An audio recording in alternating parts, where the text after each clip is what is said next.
গ্যাসে দি ভাত রান্ধে। তার কারণে উজালা গ্যাসের ব্যবস্থা করেছে। হয়তো উজালা গ্যাস আমার সমাজত সাফিসিয়েন্ট হওয়া নাই, তার মাজতো আমার এই মাতৃসকলক দুখীয়া ৰাইজৰ কারণে প্রতিটা সিলিন্ডারের নামত 250 টাকাকে সাবসিডি দেওয়ার ব্যবস্থা করেছে। যে নহক জুইখিনি জ্বলালে এটা ভাত তো রান্ধিব লাগিব, ভাত রান্ধার কারণে চাউল দিছে না? চাউল পাও না? চাউল আচ্ছা, চাউল পালো। চাউল পাওয়ার লগে লগে আমি তো অকল চাউল খাব নোৱাৰো, তাতে কমসে কম দুখীয়াটা ঘরের কারণে নিমখ লাগিব। নিমখের ব্যবস্থা করেছে, চিনির ব্যবস্থা করেছে, আর 1 কেজি মসুর ডালের ব্যবস্থা করেছে। এই 3টা বস্তু মোট আগতে 170 টাকা ছিল, এতে 100 টাকার ব্যবস্থা করেছে না? পাই না আপনালোকে?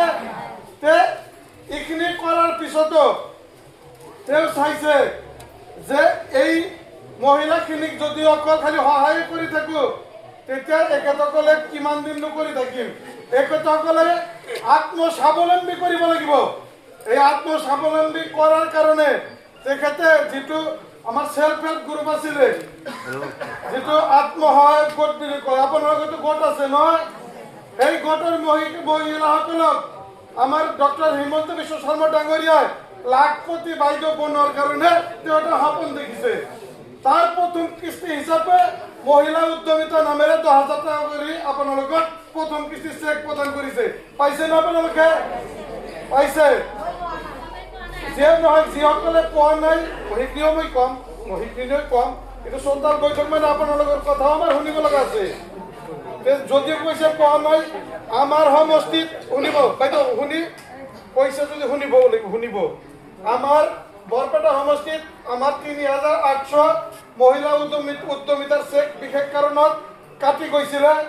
সেই 3,800 আমার মণ্ডল সভাপতি ডাঙরিয়া আছে, আমার জিলা সভাপতি ডাঙরিয়ায় আমার গার্জেন মিনিস্টারক লিখিছে। গার্জেন মিনিস্টারে নিজে থাকি ডিসির লগত আলোচনা করি এই 3,800 চেক দিয়ার ব্যবস্থা করে আছে। হয়তো অনাগত দিনত আপোনালোকে সেই 10,000 টাকাটো পাব যিসকলে পোৱা নাই। যে নহওক 10,000 টাকা দিয়ার মোরে পিছত সেই 10,000 টাকা দি আপোনালোকে কেইজনে মোবাইল কিনিছে? হাতটো ডাঙৰচোন। এজনেও মোবাইল কিনা নাই।